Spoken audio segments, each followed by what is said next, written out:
안녕하세요. 1학년 가정 수업입니다.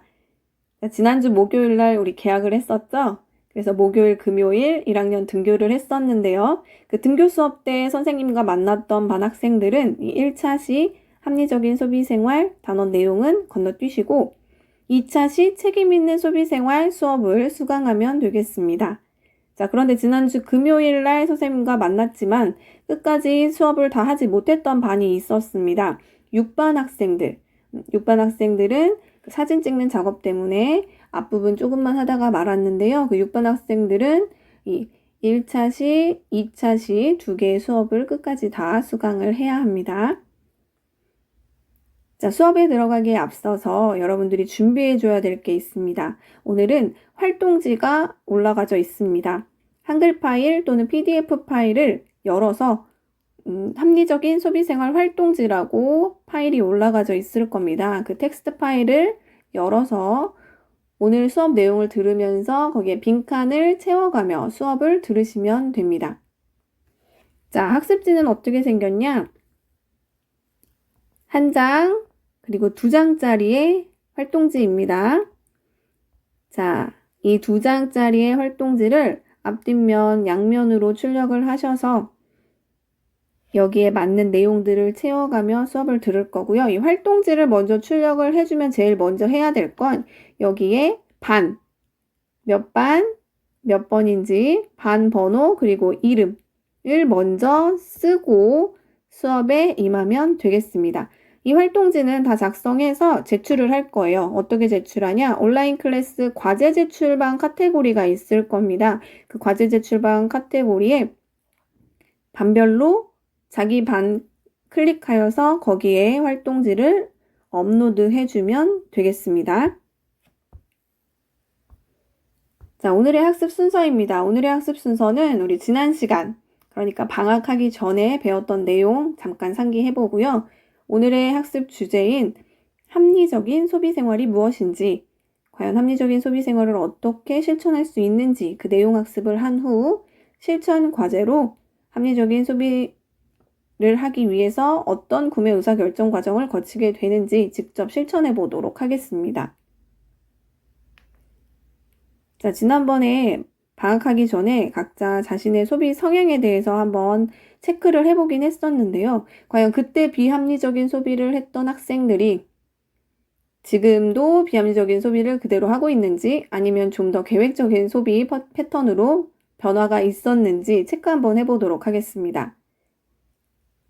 자, 활동지. 활동지에서 내용은 제일 첫 번째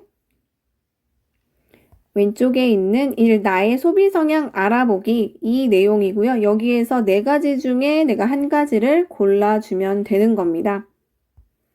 자, 설정은 이렇습니다. 오늘은 일주일 동안 사용할 용돈을 받는 날이에요. 그렇다면 여러분은 이 용돈을 어떻게 사용할까요? 그림 중에서 나와 비슷한 친구를 한번 찾아보세요. 4가지의 유형이 있습니다. 자, 첫 번째 유형. 와, 새로 나온 펜이네. 너도 하나 사. 하면서 친구가 옆에서 새로 나온 펜 하나 사라고 그냥 권유하니까 그럴까? 하면서 계획에도 없는 소비를 하고 있는 겁니다. 두 번째 유형. 나 오늘 용돈 받았어. 내가 살게. 마음껏 먹어. 하면서 용돈 받은 날 즉시 친구에게 용돈을 쓰는 유형이겠죠. 세 번째.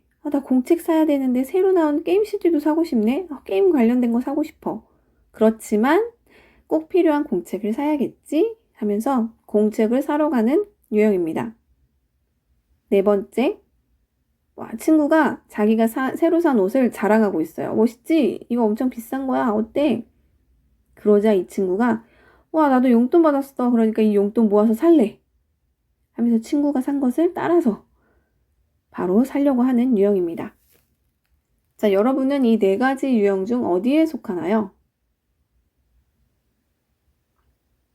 골랐나요? 자, 그럼 각자 이 유형에 따라서 어떤 소비 유형인지가 나올 텐데요. 자, 첫 번째 유형입니다. 충동적으로 구매를 했죠. 친구가 옆에서 말하니까 충동적으로 구매를 하는 충동 구매형입니다. 근데 이런 충동 구매형일 경우에는 쓸데없이 너무 똑같은 걸 많이 사요. 그리고 내가 사는 건 거의 다 비슷비슷해요. 충동적으로 구매를 해서 굳이 필요도 없는데 이렇게 많이 똑같은 것을 사게 되는 경우가 있습니다. 충동구매형. 비합리적인 소비 성향이겠죠. 두 번째 유형, 과시소비형입니다. 자기가 용돈 받은 것을 친구에게 이제 자랑하면서 과시하면서 막상 돈을 다 쓰니까 친구한테 사주니까 일주일치 간식값 다 써버렸어요. 용돈 다 썼네요. 과소비를 할 위험도 있겠죠. 자, 세 번째 유형입니다. 계획 소비형. 왜냐? 내가 계획했던 공책을 그대로 사는 거죠. 그리고 남는 돈은 또 저금까지 하네요. 우리 학생들 중에서도 이 3번 유형인 사람들 있나요? 굉장히 바람직합니다. 3번 유형, 계획적인 소비를 하는 유형. 이게 지금 우리가 하려고 하는 그 소비, 합리적인 소비 유형이겠죠? 자, 그리고 네 번째 유형입니다. 친구 따라서 모방 소비했어요. 동조 소비라고도 하죠. 이렇게 모방 소비를 하게 되면 문제는 나한테 어울리지 않을 수가 있어요. 특히나 이제 연예인을 따라서 사는 경우들이 많아요. 그런데 이제 연예인은 연예인일 뿐, 그들은 그들의 비주얼이 있기 때문에 그걸 따라 샀다가 내가 하거나 내가 착용하거나 내가 입으면 안 어울리는 경우들이 있습니다. 그래서 무조건 따라 사기보다는 자신의 몸매라든지 아니면 자신의 체형 또는 자기가 실제로 원하는 게 무엇인지 그런 것들을 다 파악한 후에 나에게 어울리는 것들을 좀 분석해서 살 필요가 있겠습니다. 자, 그럼 이 계획적인 소비형인 3번 유형으로 가려면 우리가 어떻게 해야 되냐? 어떻게 해야 될까요? 그것을 오늘 한번 같이 배워보도록 하겠습니다. 자, 오늘의 학습 목표입니다. 첫 번째, 합리적인 구매 의사결정 과정을 설명할 수 있다. 두 번째, 소비자 정보를 활용하여 합리적인 소비 생활을 실천할 수 있다. 자, 소비자 정보를 활용해서 합리적인 소비 생활을 한다고 하는데 그렇다면 이 소비자 정보란 무엇이냐? 소비자 정보라는 것은 소비자가 상품이나 서비스를 구매하고 사용하는데 도움을 주는 정보들이에요. 이러한 정보에는 뭐가 있을까요? 내가 물건 살 때 어떤 면을 보고 사죠, 보통은? 품질, 그쵸? 품질이 있을 수 있겠죠. 이 상품의 품질이 좋은지 아니면 안 좋은지 체크할 거고요. 품질 정보. 그리고 이제 가격도 굉장히 중요하죠. 합리적인 소비라는 것은 내가 가지고 있는 한정적인 자원 내에서 최대의 만족을 느낄 수 있는 제품을 구매하는 것을 말을 해요. 그러면 내가 가지고 있는 자원이라 함은 아무래도 가격적인 측면이 많겠죠. 금액적인 측면. 그러니까 가격 비교도 꼭 해봐야 되겠죠. 품질 정보, 가격 정보. 그리고 이 제품이 내가 사용하는데 불편은 없는지 사용 정보들도 좀 체크를 해볼 거고요. 그리고 이게 만약에 식품이나 먹거리들이다 또는 이제 화장품이다 내 피부에 닿는 거다 하면은 위해 요소가 있지는 않은지 이런 위해 정보들도 찾아봐야 할 것입니다. 자, 이러한 정보들을 전부 다 소비자 정보라고 하고요. 이 정보를 잘 비교를 해서 물건을 구매해야지 내가 최대의 만족을 얻을 수가 있겠죠. 자, 그렇다면 여기서 제일 먼저 품질이 좋은지 아닌지 상세 설명만 봐서는 잘 모를 경우가 있습니다. 구분하기가 힘들죠. 그럴 때 우리에게 도움을 주는 게 무엇이냐? 품질 인증 마크라는 것이 있어요. 품질 인증 마크 몇 가지를 보고 넘어갈 텐데요. 이 품질 인증 마크 수업을 들으면서는 어디에 내용을 채우면 되냐? 소비 활동지 1페이지에 4번 이 품질 마크의 명칭 적는 란이 있습니다. 각자 어떤 명칭으로 불리워지고 있고 어떤 내용들인지를 적으면서 수업을 들으면 되겠습니다. 자, 1페이지에 4번 내용하고 있습니다. 자, 여러분 이 마크 본 적 있나요? 이거 어디서 봤을까요? 얘는 KC 마크라는 거예요. KC 마크, 코리아 서티피케이션이라는 단어를 추격해서 만든 인증 마크인데요. 영어 단어에서도 보듯이 코리아라고 써 있으니까 국가, 우리나라에서 발급하는 인증 마크이겠죠. 이게 국가에서 발급해주는 정부에서 기준을 마련해서 발급을 해주는 인증 마크인데요. 환경 또는 건강, 보건 이런 분야에서 안전 기준을 마련하고 이 기준을 통과했느냐 그래서 통과를 했으면 이 마크를 부여해 줍니다. 그런데 어떤 제품들에게 부여를 해주냐? 안전과 관련된 제품들, 어린이 제품 또는 전기 제품, 생활용품 이러한 제품들의 해당 제품의 안전 요건을 마련을 하고 그 요건을 충족하는지 테스트를 한 후 부여를 해주는 마크입니다. 근데 기존에는 이제 전기용품에는 전기용품 분야별 마크가 따로 있었고요. 어린이 포장 제품은 또 어린이 걸로 따로 마크를 받았어야 됐어요. 그런데 이 마크, 인증 마크 하나 받는데도 금액적인 게 많이 들어가거든요. 그리고 여러 분야에 가서 인증 마크를 따로따로 받아야 되니까 이게 시간이나 에너지 또는 금액적인 측면에서 좀 효율적이지는 못하다고 해서 이 13가지의 인증 마크들을 하나로 통합한 게 이 KC 마크입니다. 그래서 요즘 이렇게 더운 날 미니 선풍기들 많이 들고 다니시죠? 미니 선풍기 뒷면에 보면 이런 마크가 표시가 되어 있을 겁니다. 이게 바로 KC 마크인데요. 안전 기준을 통과했다는 의미입니다. 그런데 간혹 이 마크가 없는 제품들도 있어요. 그거는 아무래도 조금 안전 기준을 통과하지 못했다는 의미이기 때문에 그런 제품들은 구매하지 않는 것이 좋습니다. 따라서 내가 이 제품의 품질 다 똑같아 보이는 미니 선풍기지만 이게 안전성 통과를 했는지 또는 그걸 통과를 못해서 마크를 부착하지 못했는지 그런 거 여부를 파악할 수 있게 하는 게 간단한 방법으로 이 품질 인증 마크를 체크하는 것입니다. 자, 얘는 KC 마크이고요. 다음으로 이제 미니 선풍기 말고 집에 있는 선풍기 뒤에를 한번 봅시다. 우리 집 선풍기 뒤에는 이러한 정보들이 있는데요. 여기에는 다른 마크가 쓰여 있네요. K라는 표시가 되어 있는데 이거의 명칭은 무엇이냐? KS 마크입니다. 자, 이 KS 마크 같은 경우에는 산업표준화법에 의해서 우리나라가 산업화가 되면서 한국표준협회라는 것이 생겼어요. 그래서 산업 현장에서 만들어지는 제품들을 표준 규격으로 평가를 해서 표준 규격에 맞는지 아닌지를 검사해주는 협회예요. 근데 이 한국표준협회에서 이 제품의 품질이나 제조 과정이 일정한 수준에 이르는지 판단을 해줍니다. 그래서 그 기준을 넘었으면 KS 마크를 부착을 할 수 있게끔 부여해주는 거겠죠. 이게 또한 안전성과 관련된 인증 마크입니다. 그리고 이 Q라는 마크도 종종 보일 거예요. 이 Q마크, Q라고 써 있으니까 얘는 그냥 Q마크예요. 어렵지 않아요. 마크 이름 읽는 데에는. 근데 이 Q마크 같은 경우는 뭐냐? 이제 국가에서 발급하는 게 아니라 민간 단체에서 발급을 해주는 겁니다.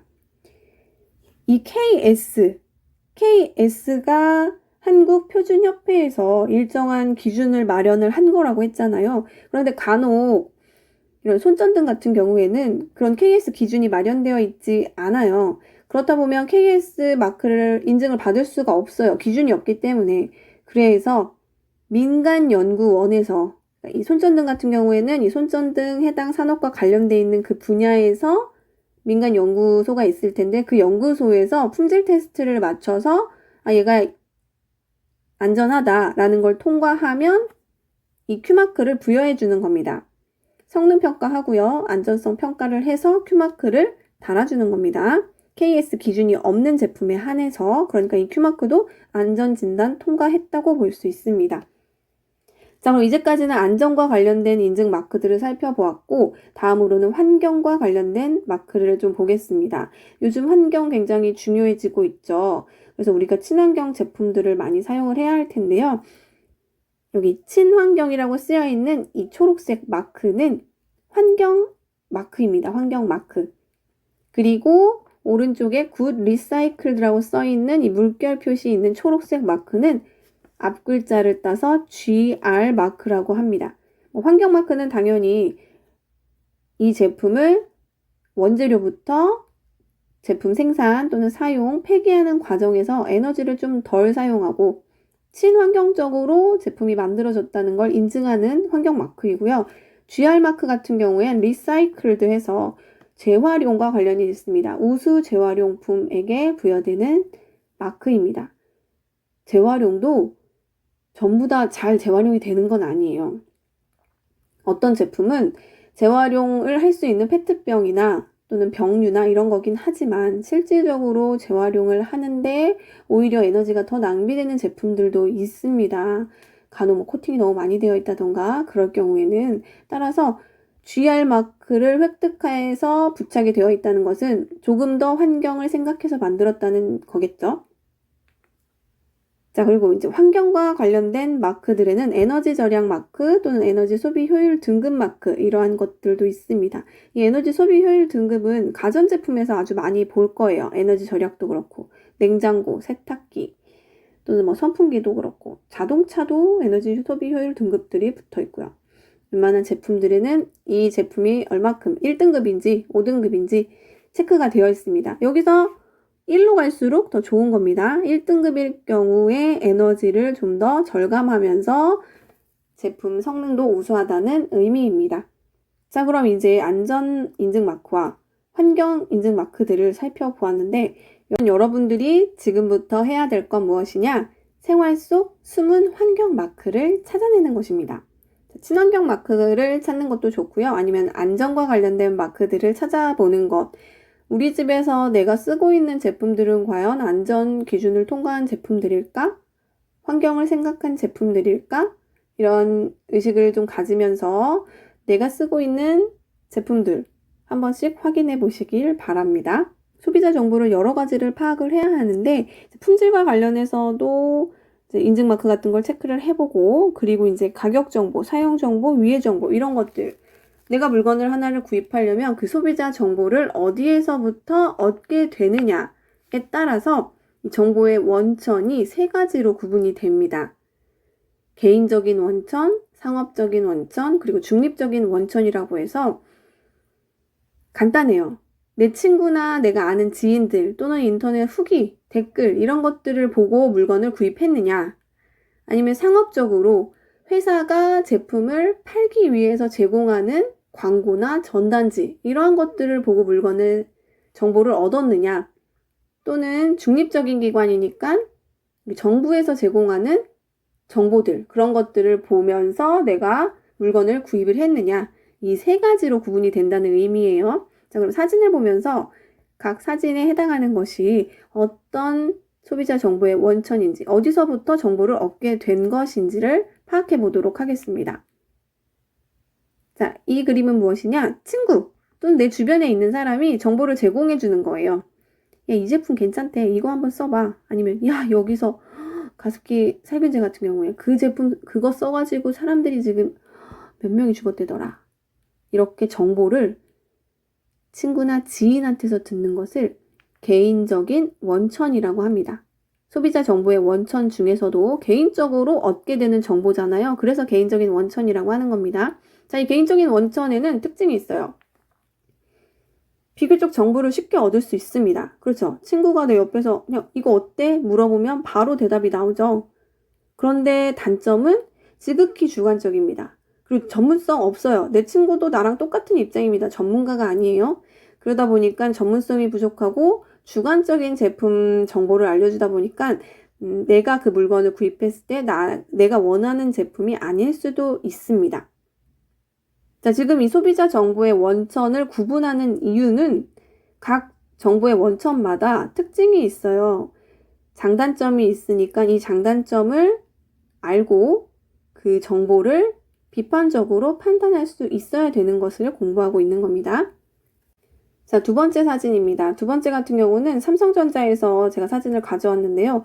새롭게 스마트폰이 출시가 된다고 합니다. 이러면서 이제 광고를 많이 하죠. 이러한 정보, 우리가 이렇게 정보를 그냥 광고를 통해서 얻게 되는 경우, 이러한 경우를 상업적 원천이라고 합니다. 이 소비자 정보의 원천이 상업적이다. 회사에서 제품을 홍보하기 위해서 그리고 제품을 판매 목적으로 제공하게 되는 정보들을 말을 합니다. 인터넷상에서는 이렇게 그 해당 사이트에서 물품을 상세 정보라고 해서 회사에서 제공하는 정보들이 있죠. 그런 광고나 전단지 또는 상세 설명들, 제품 회사에서 제공하는 그 판매자가 제공하는 거 또는 뭐 일반 상점으로 비유하자면 판매원의 설명 이것들도 상업적인 원천입니다. 자, 그렇다면 상업적인 정보의 원천의 장단점은 무엇일까요? 이것도 굉장히 적은 노력으로 쉽게 얻을 수 있어요, 정보를. 왜? 내가 물건 사고 싶어서 그 상점에 가면 바로 판매원이 설명을 해줘요. 그러면 정보 바로 쉽게 얻을 수 있죠. 또는 집에서 텔레비전만 틀면 광고가 나와요.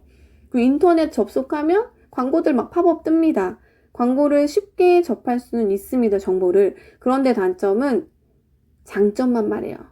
누가 이 제품 팔려고 하는데 단점을 얘기하겠습니까? 단점을 알기는 조금 어렵다. 그래서 장점 위주로 너무 설명을 하다 보니까 내가 이거를 또 물건 살 때 잘 판단을 해서 사야 되겠죠. 자, 마지막으로 중립적 원천에는 무엇이 있냐? 중립적이다 보니까 우리나라에는 정부가 운영하는 한국소비자원이라는 단체가 있어요. 이 사이트에 들어가 보시면 우리나라에서 판매하고 있는 제품에 대한 분석, 리포트들도 있고요. 그리고 소비자 교육 자료들도 많이 있습니다. 우리가 물건을 살 때 어떤 것을 염두해야 되는지, 또는 소비자 뉴스, 소비자 안전과 관련된 거, 피해 구제제도, 분쟁 어떻게 해결해야 되는지, 이러한 중립적으로 정부가 객관적인 입장에서 판매 제품에 대한 정보를 제공하는 곳입니다. 자, 이 중립적인 원천의 장단점은 무엇이냐? 비교적 정확하고 객관적이고 신뢰도 높습니다. 그런데 정보를 얻으려면 내가 직접 들어가 봐야 돼요. 내가 들어가서 정보 찾아야 되고요. 그리고 이제 비용이 많이 걸린다는 것은 예전에는 이런 한국소비자원 사이트, 인터넷으로 쉽게 들어가서 볼 수 있는 자료들이 아니었어요. 정부가 제공하는 자료들은 이제 일정 비용을 제공을 해서 리포트들을 다운받아서 봐야 됐는데, 최근에는 인터넷이 많이 활성화가 되면서 웬만한 자료들은 인터넷으로 그냥 무료 오픈이 되어 있습니다. 따라서 이제 비용이 많이 걸리는 경우도 있겠지만 예전보다는 조금 적게 든다. 대신에 정보 얻는데 시간은 아무래도 많이는 걸리겠죠. 내가 직접 찾아봐야 되니까. 자, 이렇게 소비자 정보가 3가지로 구분된다는 걸 알고 친구 따라서 강남 가지 마시고, 친구가 하는 얘기 듣고 바로 그냥 따라서 사지 마시고, 이게 나와 맞는지 분석을 하면서 물건을 구입하면 좋을 것 같습니다. 그리고 이제 광고에 현혹돼서 물건 사지 마시고, 이 광고는 무조건 장점만 나열한 겁니다. 단점이 무엇인지를 좀 더 파악해서 찾아보고 나서 물건을 구입하는 그러한 노력을 좀 해야 되겠습니다. 자, 그럼 이제 소비자 정보를 얻었어요. 그럼 나 이제 물건 사야 됩니다. 근데 물건 어떻게 사야 되냐? 합리적으로 물건을 구매하기 위해서는 구매 의사 결정 과정을 거치게 됩니다. 이 구매 의사 결정 과정은 영상을 통해서 한번 알아보도록 하겠습니다. 자, 학습지 방금 전까지 했던 거는 이 소비자 정보의 원천, 3가지 예시, 여기에는 예를 적는 거예요. 예시. 중립적 원천에는 무엇이 있냐? 방금 전에 얘기했죠. 한국 소비자원.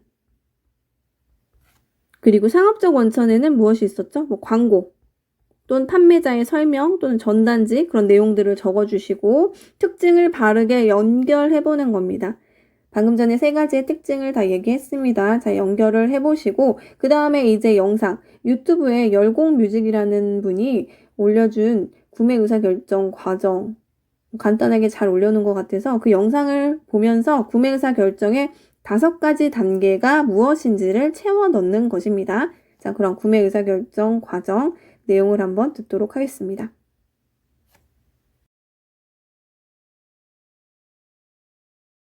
자, 영상에서 구매 의사결정 과정의 5단계를 계속 반복적으로 얘기를 해주고 있었습니다. 자, 활동지의 5가지의 단계는 다들 잘 적었을 것 같고요. 그럼 지금 확인해 보도록 하겠습니다. 자, 첫 번째 단계는 뭐였나요?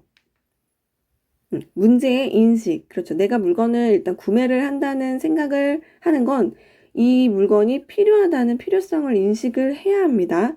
그래서 필요성이 느껴지고, 그렇다면 이제 그 물건을 어디서 살 수 있는지 정보를 탐색을 하고, 정보를 탐색을 하다 보면 다양한 제품들이 검색이 됩니다. 그러면 그 제품들을 각자의 기준을 마련해서 대안의 평가를 하게 되고, 그 다음에 그 평가를 이루어서 가장 만족을 줄 것 같은 제품, 가장 만족스러운 제품을 해서 사용을 한 다음 사용해보니 어떻더라. 이거 좀 내가 구매할 때 잘못 구매했네. 뭔가 내용을 놓쳤네.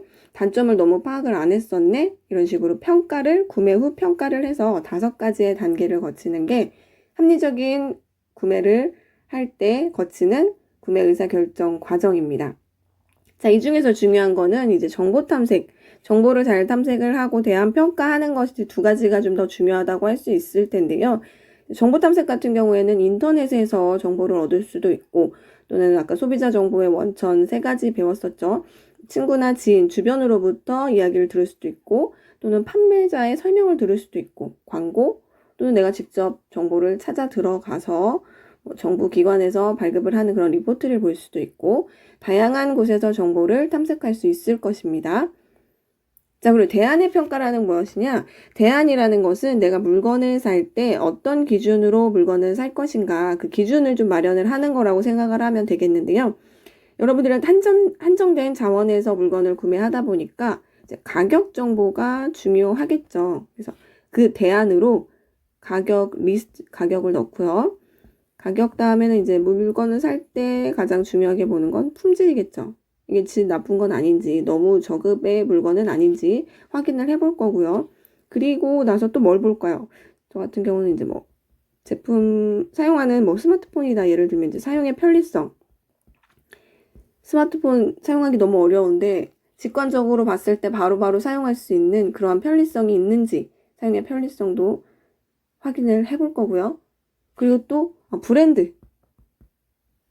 나는 브랜드를 염두에 두고 살 수 있겠죠. 브랜드도 비교해가면서 따지겠죠. 등등 이러한 대안들을 각자의 이게 대안입니다. 이 대안들을 나열을 해서 대안들을 평가해 주는 거예요. 자, A 제품이 있고 B 제품이 있어요. 그러면은 A 제품은 브랜드가 굉장히 인지도가 높고 내가 좋아하는 브랜드예요. 그런데 품질은 조금 떨어지는 것 같아요. 그러면 이제 점수를 주는 거예요. 그 점수. 브랜드 A와 B 비교를 해서 어떤 게 더 우선순위에 있는지 또는 이제 품질 같은 경우에 점수를 매겨보는 거죠. 품질은 이제 얘가 좀 떨어지고 B사가 좀 더 좋고. 근데 이제 A, B만 놓고 하는 게 아니라 A, B, C, D 여러 가지의 제품들을 놓고 대안 평가를 하겠죠. 이런 식으로 가격 정보는 얘가 만약에 A, B, C까지 있다고 하면 뭐 3등이 될 수도 있고 2등이 될 수도 있고 1등이 될 수도 있고 이렇게 다양하게 제품마다 그 대안들을 평가를 해요. 점수화를 시켜서 그 점수를 전부 다 합했을 때 가장 높은 점수를 받은 제품을 구매하는 것을 의미합니다. 이런 걸 우선순위의 법칙이라고 하는데요. 한정된 자원에서 나의 최대의 만족을 시켜줄 수 있는 제품을 구매하는 게 합리적인 소비 생활이라고 얘기를 앞에서 했었는데요. 그런 합리적인 소비 생활을 하기 위해서는 각 대안들을 꼼꼼히 따져보고 물건을 구매하는 과정이 꼭 필요하다고 할 수 있습니다. 자, 그럼 이제 여러분 오늘 배웠던 내용을 한번 정리를 해볼까요?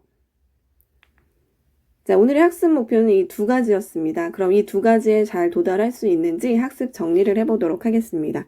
자, 합리적인 구매 의사 결정 과정을 설명할 수 있다. 있죠. 방금 전에 구매 의사 결정 과정의 단계 읊어보면서 그 단계들의 내용을 간략하게 설명을 했었는데요. 그 단계 다시 한번 읊어보도록 하겠습니다. 첫 번째 문제인식, 그 다음 정보 탐색, 대안의 평가, 구매 후 평가. 이 5가지 단계를 머리에 염두를 해두시고 물건을 구매할 때 각 단계를 거쳐서 물건을 구매한다면 조금 더 충동적이지 않고 그리고 무조건 따라 사지 않고 자기만의 기준으로 합리적인 소비를 할 수 있을 것입니다. 자, 그리고 2번째는 이제 소비자 정보를 활용해서 합리적인 소비 생활을 실천할 수 있는 건데요. 자, 소비자 정보에는 3가지 정보의 원천이 있다고 했습니다. 각 정보, 소비자 정보의 원천에 따라서 장단점이 있는 것을 기억을 해두시고 정보를 볼 때 비판적으로 이 정보가 과연 너무 장점만 나열된 건 아닌지 또는 너무 지극히 주관적이진 않는지 이러한 것들을 비판적으로 판단해서 본인이 물건을 선택할 수 있도록 하면 되겠습니다. 자, 이 정보들 활용하고 구매 의사 결정 과정을 거쳐서 합리적인 소비 생활을 실천할 텐데요. 이 실천은 어떤 식으로 하냐? 여러분들의 활동지 활동지 두 번째 장을 보시면 재미있는 가정 활동해서 활동지 내용을 채우는欄이 있습니다. 자, 이건 뭘 하는 거냐? 각자 자기가 집에서 구매하고자 하는 상품을 하나 선정을 해서 구매 의사결정 과정에 맞춰서 내용을 작성을 해보는 거예요. 자, 필요성 인식. 선생님 같은 경우에는 스마트폰이 필요해요.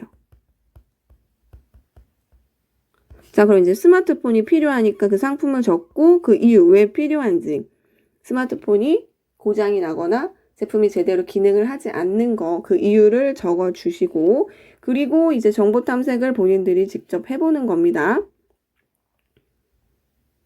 그래서 만약에 이 스마트폰을 사기 위해서 내가 얻은 정보들을 어디에서 얻었는지 이렇게 세 가지 정보 원천에 따라서 정보를 얻어서 내용을 작성을 해주시고, 그 다음에 이제 조금 전에 설명했던 대안의 평가, 어떠한 평가를 내릴 것인지 대안 비교 한번 해보시고요. 그 중에서 내가 직접 구매한 거 어떤 건지, 어디서 구매를 했으며 금액은 어떻게 지불했느냐, 뭐 현금 아니면 카드 아니면 뭐 핸드폰, 휴대폰 결제 이런 것들이 있겠죠. 그리고 구매 후 평가까지 적어봅시다. 자, 이거는 뭐 하루아침에 되는 게 아니겠죠. 본인들이 직접 생활을 하면서 물건을, 상품을 구매하고자 하는 경우가 있을 경우에 이 구매 의사결정 과정에 맞춰서 내용을 판단을 해보시고 물건을 구매하라고 이 활동지를 넣어놨습니다. 자, 1차시 합리적인 소비 생활에 대한 내용은 여기까지입니다. 자, 각자 자신이 작성했던 활동지는 과제 제출 카테고리에 학번 이름을 작성하여 과제를 제출해 주시고요. 제목란에 학번과 이름만 작성해 주면 됩니다. 그리고 내용란에는 파일 업로드해서 제출을 해주면 되겠습니다. 자, 2차시 책임 있는 소비 생활은 소비자의 권리와 책임에 대해서 내용이 들어갈 거고요. 잠깐 쉬면서 스트레칭 한번 하시고 2차시 책임 있는 소비 생활 수업까지 완강을 하시길 바라겠습니다. 자, 수고 많았습니다.